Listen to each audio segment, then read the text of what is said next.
સુરેન્દ્રનગરમાં ત્રિરંગા યાત્રા યોજાઈ। નાયબ મુખ્ય દંડક, ધારાસભ્યો સહિત દરેક સમાજના અગ્રણી આગેવાનો અને લોકો જોડાઈ દેશપ્રેમ બતાવ્યો। સુરેન્દ્રનગર ખાતે ઓપરેશન સિંદૂર અંતર્ગત તિરંગા યાત્રા યોજાઈ।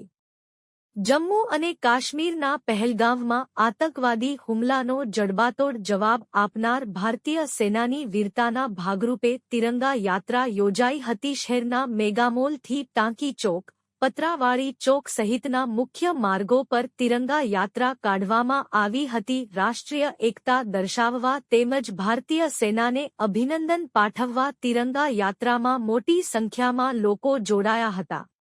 રાજકીય આગેવાન, સામાજિક આગેવાનો, શૈક્ષણિક સંસ્થાઓ, દરેક જ્ઞાતિના આગેવાનો તેમજ શહેરીજનો તિરંગા યાત્રામાં જોડાયા અને સેના તેમજ સરકારના કામને બિરદાવી હતી। આજે યોજાયેલ ત્રિરંગા યાત્રામાં ભાજપના ધારાસભ્યો અને નાયબ દંડક જગદીશ મકવાણા, પૂર્વ કેબિનેટ મંત્રી કિરીટસિંહ રાણા, ધારાસભ્યો પ્રકાશ વરમોરા, પી.કે. પરમાર સહિત કાર્યકરો મોટી સંખ્યામાં ઉપસ્થિત રહ્યા હતા।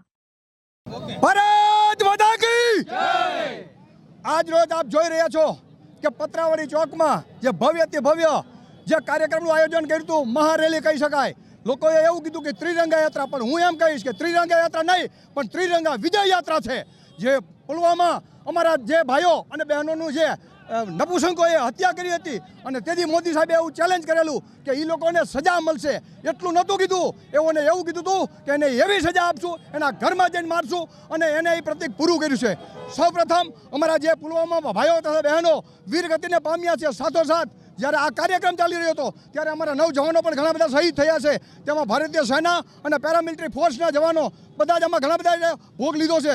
પરંતુ દુનિયા અને દેશે જોયું છે કે કોઈ પણ આમાં ત્રીજા દેશની કોઈ પણ જાતની સમગીત ચાલશે નહીં અને અમે ભારત અને પાકિસ્તાન વચ્ચે એને વારંવાર વિનંતી કરી ત્યારે સીઝફાયર કર્યું છે। હું આપના માધ્યમથી ફરી એકવાર કહેવા માગું છું કે સુરેન્દ્રનગર જિલ્લા એકતા સમિતિ દ્વારા વિવિધ એસોસિએશનો, એક્સ આર્મીમેનો દ્વારા સુરેન્દ્રનગર જિલ્લા ખાતે એક ભવ્ય તિરંગા યાત્રા યોજવામાં આવી, જે મેગામોલથી શરૂ થઈ સુરેન્દ્રનગર શહેરના રાજમાર્ગો ઉપર ફરી અને ટાંકી ચોક થઈ અને અહીંયા પતરાવાળી ચોક ખાતે આ યાત્રાનું ભવ્યાતિ ભવ્ય રીતે સમાપન થયું છે। આ યાત્રામાં વિવિધ સમાજના આગેવાનો, એક્સ આર્મીમેનો, સુરેન્દ્રનગરના તમામ સ્વૈચ્છિક સંગઠનો છે એના આગેવાનો આ યાત્રામાં જોડાયેલ।